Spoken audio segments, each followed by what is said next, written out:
like green leaves from the tree. Okay, so tell me your name and what you do at Trinity. Okay, so my name's Melissa Oakes, and we've started a community garden here. My position is Field Resources Coordinator, and as part of that right now, I have been involved with getting the community garden started. And when did the community garden at Trinity get started? So we started looking into a community garden in 2008 with Trish Bueller, one of the students and the president of the Environmental Club. And we met with the president and just expressed our interest in having a community garden, and he was pretty excited about that. And so from there, basically said, go ahead and start the community garden. And so then in 2009, a couple of people got started out here, and then really in 2010 is kind of our first year that we've had a little bit more advertising, some grassroots signs put up, and newspaper article. And how many plots do you have in the garden currently, and are there plans to expand? Yeah, so we were hoping to just get 20 at the most this year. We thought, well, that will be ambitious, but we already have 24 plots, and we hope to be able to provide up to 40 plots. And we want to set aside a portion of that to donate to the local food bank, and hopefully, like long term, we'd like to as well have an area for low-income families that could be designated where they wouldn't pay a plot fee kind of thing.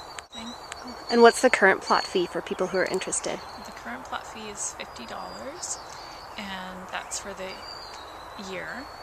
And basically the funds for that will go towards maintaining the garden, things like garden sheds, tools, water facilities. So we just have this basic water pump here, and it already needs some repair as of today. It's like manure, fertilizer, not fertilizer, but manure. Yeah, we cut out the fertilizer part. But yeah, I think because we want to do things as organic as possible, and so we've been using a mushroom manure. And so the garden is open to people in the community outside of the Trinity campus? Yes, the garden is definitely open to community and students and all local community. What kind of crops are being grown in the garden so far? Potatoes, peas, carrots, beets, you name it. Tomatoes, peppers, pole beans, corn, squash, everything it's looking really beautiful. That's great. Yeah. And what are some needs that you see the garden needing in order to sustain itself? What are some fundraising needs that you're trying to promote, and how can the community come and help you out? Yeah, well, we need lots of help. We don't have really any fencing, so if there becomes fencing needs to keep deer out, that could be a consideration for the future. There's more rain barrels and garden shed needs, garden tools, water facilities. We need another hand pump right now. Our current one isn't working very well, and we hope to expand as well to have a native plant nursery that we can use the native plants to do local restoration projects.